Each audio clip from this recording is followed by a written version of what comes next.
goes direct. No? Yes, yes,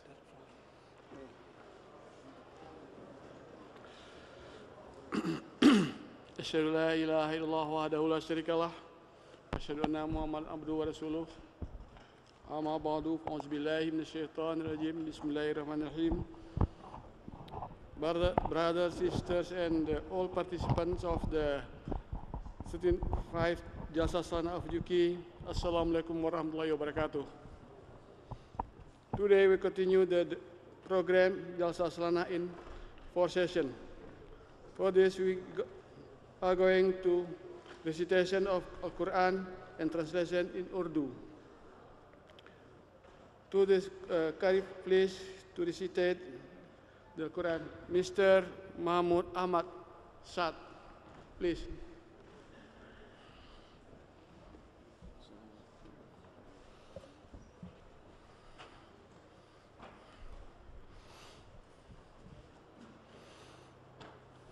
أعوذ بالله من الشيطان الرجيم.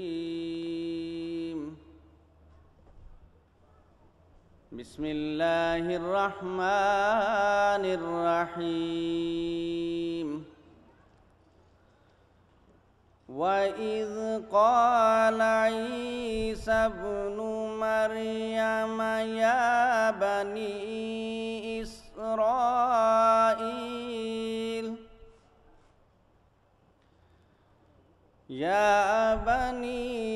إسرائيل إني رسول الله إليكم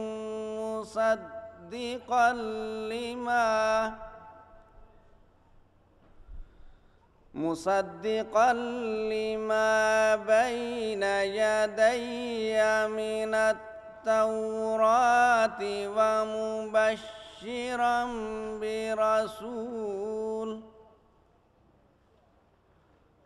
ومبشرا برسول يأتي من بعد اسمه أحمد.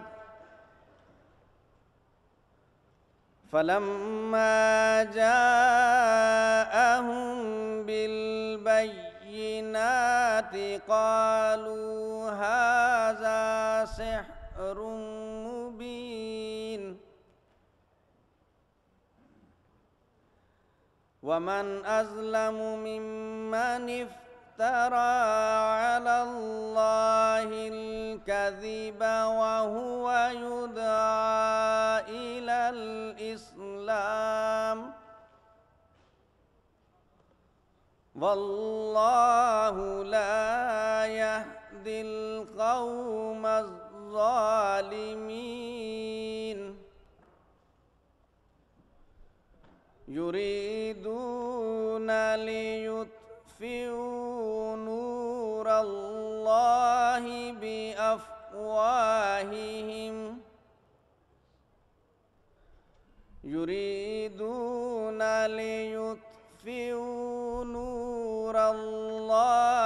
بأفواههم والله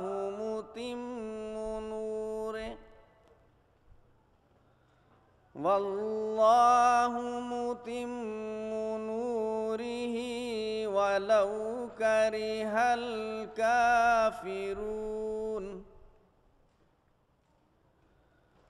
هو الذي أرسل رسوله بالهدى ودين الحق ليظهره على الدين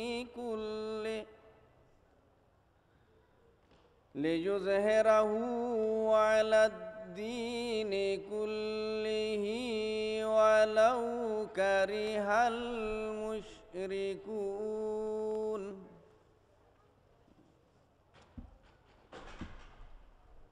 Jazakumullah to Mr. Ahmad Saad. And now translation by Mr. Muzaffar Durrani, please.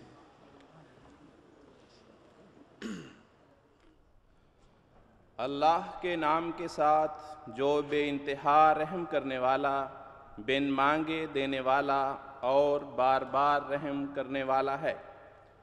ابھی آپ کے سامنے سورۃ الصف کی آیات 7 تا 10 کی تلاوت کی گئی ہے، جن کا اردو ترجمہ پیش ہے۔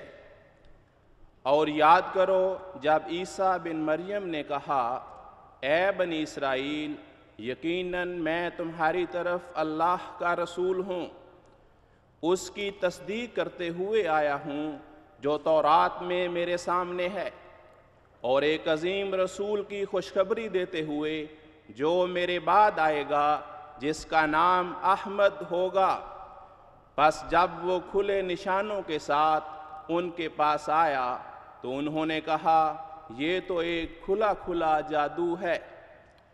اور اس سے زیادہ ظالم کون ہوگا جو اللہ پر جھوٹ گھڑے حالانکہ اسے اسلام کی طرف بلایا جا رہا ہو، اور اللہ ظالم قوم کو ہدایت نہیں دیتا۔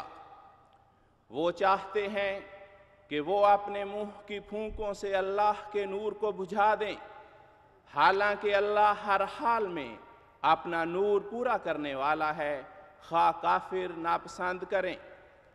وہی ہے جس نے اپنے رسول کو ہدایت اور دین حق کے ساتھ بھیجا تاکہ وہ اسے دین کے ہر شعبے پر کلیتاً غالب کر دے، خواہ مشرک برا منائیں۔ Jazakumullah. And now is